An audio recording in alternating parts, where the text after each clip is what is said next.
کہ جو کسی بھی علاقے کی بزرگ شخصیات ہوں، محترم شخصیات ہوں، اور وہ ایسے ہوں کہ امت کو جوڑنے میں لگے ہوں، اس کے لیے تڑپتے ہوں، اس کے لیے روتے ہوں، حلقوں میں نہ بانٹتے ہوں، ایسے لوگوں سے رجوع کیا جائے، ایسے لوگوں سے فتویٰ لینا ہو تو فتویٰ لیا جائے۔ اور جن علماء کے بارے میں، مفتیوں کے بارے میں یہ معلوم ہے کہ وہ کسی ایک حلقے کے ہیں، جی، اس کی نمائندگی کرتے ہیں، اس کی وجہ سے لڑتے ہیں، اگر ایسا ہے اور وہ تفریق کرتے ہیں، معاشرے میں سخت بات کرتے ہیں، تو ان سے پرہیز کرو، اس طرح جیسے جزامی سے پرہیز ہوتا ہے۔ جیسے حضور نے فرمایا فر من المجزوم فرارک من الاسد، جیسے تم شیر سے بھاگتے ہو ایسے جزامی سے، کوڑی سے بھاگو تاکہ مرض سے بچو۔ تو وہاں تو جسمانی مرض ہے، یہاں یہ جو مرض ان کے ذریعے پھیل رہا ہے روحانی مرض ہے، نفسیاتی مرض ہے، ذہنی مرض ہے، ایمانی مرض ہے۔ تو ان سے معاشرے کو بچانا ضروری ہے۔ اور بس یہ اپنی جو کچھ ملازمت کر رہے ہیں، کہیں پڑھ رہے ہیں، پڑھا رہے ہیں، ان کو وہیں چھوڑ دیجئے کہ اپنے ڈربوں میں رہو، ان سے باہر نکلنے کی نہ تم کوشش کرو، اور عوام میں شعور پیدا کر دیجئے کہ ان سے رجوع نہ کرو، اس کی ضرورت ہے۔ اور بنگلور کا جہاں تک تعلق ہے، میں یہ سمجھتا ہوں کہ بنگلور میں حضرت مفتی ابو سعود صاحب رحمۃ اللہ علیہ بڑی محترم شخصیت کے مالک تھے، میں ان کی خدمت میں حاضر ہوا ہوں، میں نے سبیل الرشاد میں ان کی صدارت میں تقریر کی ہے، حضرت مولانا سید ابو الحسن علی حسنی ندوی رحمۃ اللہ علیہ کے ساتھ میری حاضری ہوئی اور اکیلے حاضری ہوئی، تو میں مفتی ابو سعود رحمۃ اللہ علیہ کی خدمت میں حاضر ہوتا تھا، بڑی شفقت فرماتے تھے، بڑا اکرام کرتے تھے۔ ان کے صاحبزادے مفتی اشرف علی صاحب رحمۃ اللہ علیہ ہو گئے، وہ تو میرے گویا ساتھیوں میں تھے، دوستوں میں تھے، احباب میں تھے، بڑے قدرداں تھے، میں ان کا قدرداں تھا۔ اور اب ان کے صاحبزادے جناب مولانا معاذ صاحب اس وقت سبیل الرشاد کی ذمہ داری کا فریضہ انجام دے رہے ہیں، اللہ تعالیٰ ان کی مدد فرمائے۔ میں اہل بنگلور سے یہ کہنا چاہتا ہوں کہ سبیل الرشاد ہی بنگلور کا اصل مدرسہ ہے، یہی یہاں کا اصل مرجع ہے، اور سبیل الرشاد کا موقف ہمیشہ درمیانی رہا، دعوت و تبلیغ سے تعلق، ملی تنظیموں سے تعلق، مجلس مشاورت سے تعلق، ملی کونسل سے تعلق، اور جتنے بھی ادارے ہیں سب سے تعلق میں توازن، یہ بات سب سے زیادہ وہاں پائی جاتی تھی، آج بھی پائی جا رہی ہے۔ میں نے معلوم کیا کہ تبلیغ کے دو دھڑے ہو گئے، آپ لوگوں کا کیا موقف ہے؟ کہنے لگے بھئی ہمارا موقف ہے جمع و تطبیق کا، ہم سب کو ساتھ لے کے چلتے ہیں، اور یہ کہتے ہیں کہ ہمارے یہاں جھگڑا نہیں چاہیے، ہمیں دین کا کام کرنا ہے، اور دین کا کام یہ کریں یا وہ کریں، ہم ہر خیر کا کام کرنے والے کا تعاون کریں گے۔ تو میں سمجھتا ہوں کہ بنگلور کے لیے اور کرناٹک کے لیے امیر شریعت جو ہیں، جو مفتی اشرف صاحب کے بعد اب صغیر صاحب ہوئے ہیں، ان کی رہنمائی میں کام کرنا چاہیے، وہ اصل مرجع ہیں، اور ان کے یہاں توازن ہے، ان کے یہاں حلقے واریت نہیں ہے، ان کے یہاں شدت نہیں ہے، اور وہ امت کو جوڑ کر لے کر چلنا چاہتے ہیں۔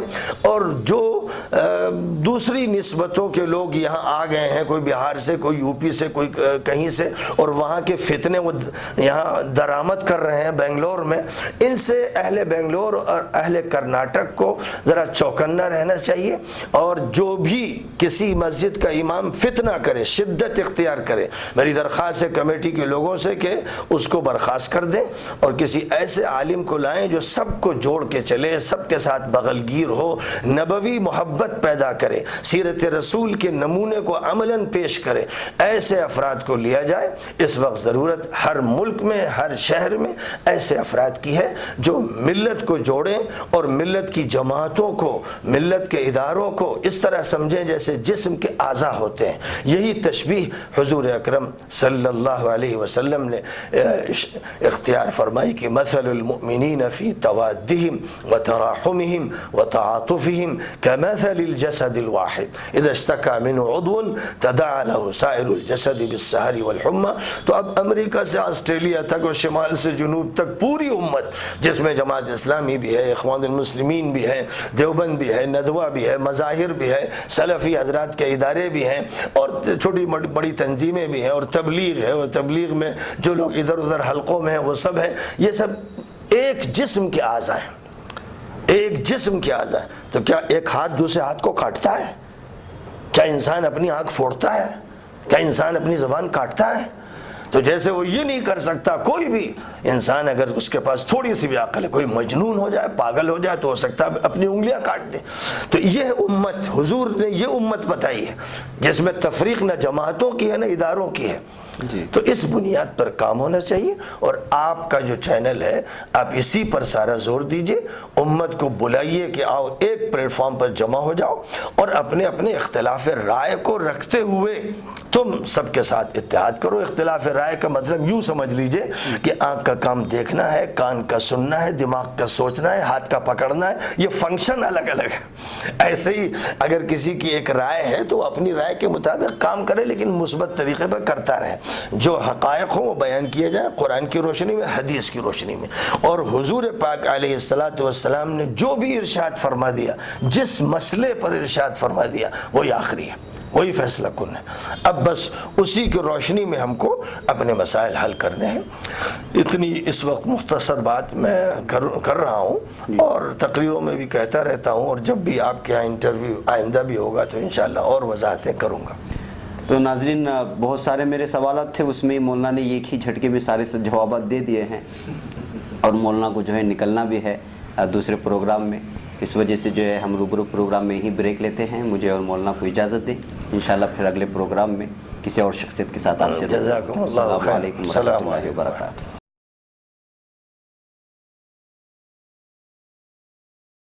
علیکم۔